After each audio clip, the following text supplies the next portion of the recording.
Ketua Umum PDIP Megawati Soekarnoputri kasih pelajaran buruk pada rakyat nih. Dia nyinyir tentang kemenangan Prabowo dan kekalahan Ganjar di Pilpres 2024.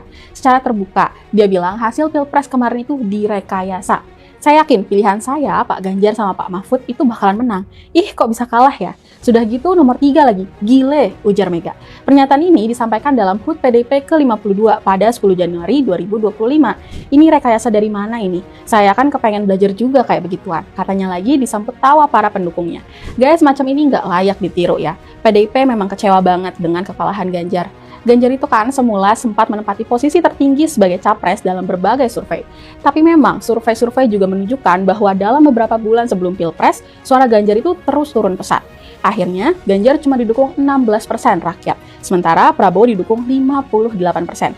PDIP nggak terima. Mereka mengajukan gugatan hasil Pilpres ke Mahkamah Konstitusi pada 22 April 2024 lalu, tapi ditolak.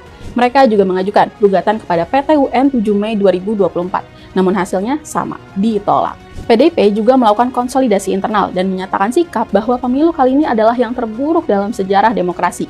Sayangnya, sampai sekarang Bu Mega rupanya tetap nggak berkenan dengan kekalahan jagoan PDIP, tapi jadi malah terkesan nyinyir dan kekanak-kanakan. Ini menambah kesan seolah Bu Mega merasa dihianati sama Pak Prabowo. Padahal kalau kita tarik sejarah ke belakang, bisa dibilang Presiden Prabowo justru yang pernah dikhianati sama Bu Mega loh.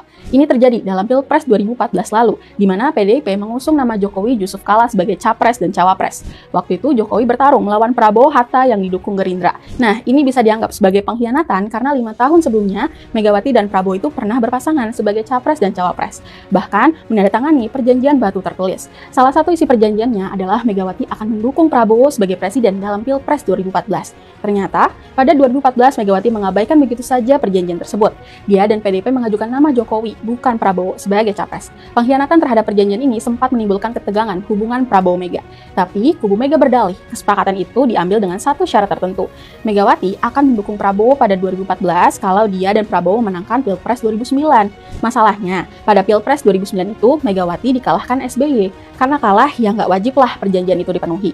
Kasus perjanjian batu tulis ini sebenarnya menarik ya. Tapi buat kita saat ini, apa yang terjadi di masa lalu cukup jadi catatan sejarah tanpa perlu diungkit-ungkit berlebihan. Apa yang dibilang Megawati dalam acara HUT PDIP itu akan terus menyalakan perpecahan, kemarahan, dan kecurigaan antar kelompok penting. Saat ini, sangat penting bagi kita menjaga harmoni politik untuk mencegah polarisasi lebih lanjut di masyarakat. Politik itu selalu dinamis, tapi menjaga komunikasi dan harmoni itu kunci. Kalau Megawati, Prabowo, Jokowi, dan tokoh-tokoh lainnya bisa terus menjaga hubungan, itu bakal bagus untuk stabilitas politik dan masyarakat. Yuk, bijak dalam berpolitik.